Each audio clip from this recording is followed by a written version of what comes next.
So Susie, let's talk about how long you've been in the organizing business and your basic approach with your clients. So what are some of the questions that you would ask someone during an initial meeting to determine if them working with an organizer is going to be a good fit for them? Yeah, sure. So I've been doing this for 17 years, as I mentioned. So I have what's called an assessment session where I come in, I look, walk through the spaces with you, we look together to see what the priorities are. Now, the main question I ask is, are you ready? Because you want to be ready for this process, because like Laura said, you got to make decisions. It's a mental process, and it's physical as well.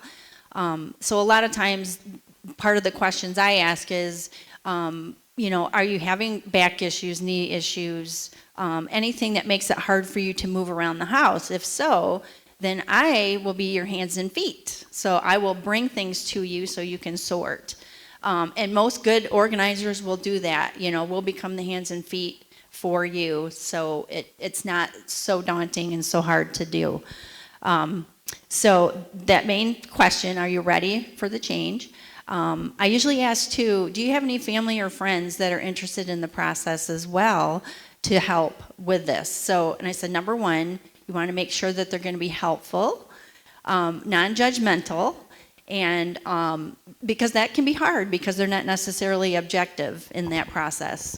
They got all the baggage going along, with the baggage that you have. So a lot of times that's why people reach out to me, is that, oh, you're a third party, you're objective, you can come in and help give me some ideas that maybe family members wouldn't or friends aren't able to. So do you always work alongside your clients, or are there things that you can actually do all by yourself to set them up for success and allow them to make forward progress on their own as well? So as part of the plan, when I do the assessment, I make up a plan of action. So it's really specific as far as like where the priorities are. So if we're going to do the living room first and the dining room second and the bedroom next, it's listed out that way. And then I say to my clients, you can do as much as you want on your own. If you want the DIY part, and then the next time I come back, you have worked on certain areas, and then I'm helping you with the areas that maybe you struggle with. So it's really a collaborative process to work with an organizer. And then sometimes my clients can't do it themselves, so I do have to work with them one-on-one, help them process the thoughts on, why am I keeping this? What's the best way to deal with this item? So you have come to be a specialist in what's referred to as chronic disorganization. So tell us more about what that term means and how a person with chronic disorganization differs from someone who might just need a little bit of help from a friend or a family member. Yeah, so chronic disorganization is a term that's in the industry at professional organizing, and a lot of us that are mental health professionals tend to specialize in this area. So chronic disorganization is an umbrella term.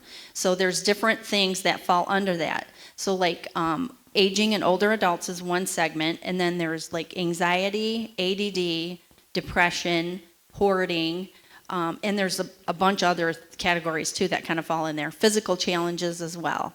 So that chronic disorganization piece just kind of covers all of that. And I could do a speech on every single one of those topics for another hour because it's so broad. So, but for today, it's going to be talking about especially dealing with, growing older and some of the challenges with that, and how organizing can be really beneficial and very important for health and safety. So from my experience, the level of emotional ties that people have to their items makes all the difference on their level of success, regardless of whether they're working with a friend or a family member or a professional.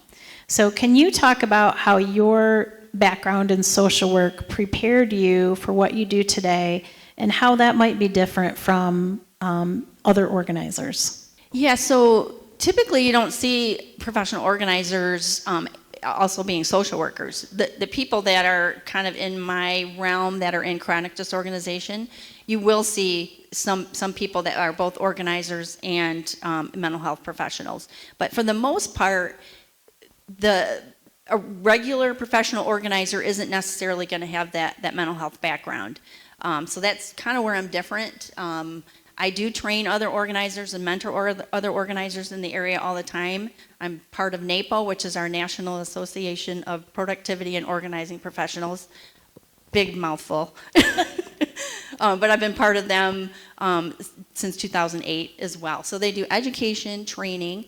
So if you're looking for a professional organizer, I would go to napo.net, napo.net, and you can find somebody anywhere in the United States. So if you have a family member, a friend that's struggling in another state, go ahead and, go to napo.net, and you should be able to find somebody with the right credentials and education as well.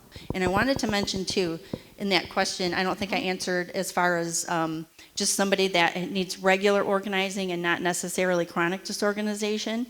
So the difference between chronic disorganization and situational disorganization, situational is more related to maybe you have something that's just changed in your world where it's not like it's an ongoing situation for you. You've not struggled with it all your life. It may be like maybe you had a death of a spouse or a new grandchild that you're helping to take care of, or maybe you had a broken ankle. Something like that's just kind of happened, and it's kind of turned things upside down for you and made organization more of a challenge, but it's not necessarily something that you've been dealing with for a very long time. And chronic disorganization, you're usually dealing with it for a longer period of time. You've usually tried to do self-help yourself. Anybody bought a lot of organizing bins and don't know how to use them? I see that all the time. Or self-help books, that kind of thing too. And then the expectation that your disorganization is going to continue, that's more of what chronic disorganization is. It's ongoing.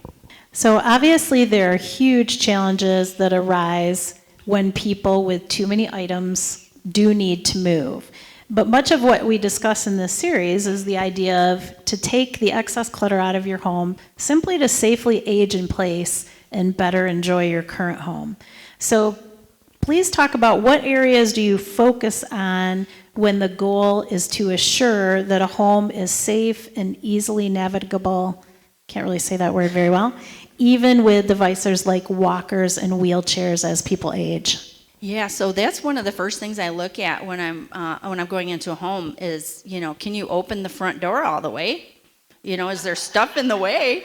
Because, a lot of us, you walk in the door, you drop the bags, you drop the boxes, you're like, oh, I just did all that grocery shopping and I am exhausted. So I'm setting it there for now. So, but that necessarily isn't going to, get up and walk and put itself away, So you want to look at your entryways, your exits. I was on the Grand Rapids Hoarding Task Force for a lot of years, so a lot of this stuff is kind of ingrained in my head.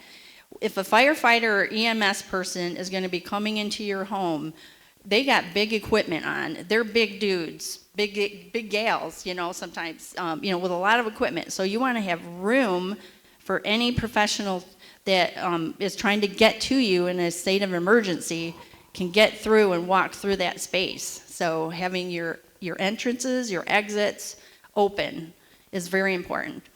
The other thing I always look at is where is everything kind of congregating in their space? What surfaces? So for a lot of people, this is our space right here where we do all of our activity. So a lot of times you see everything on counters, everything right in that space.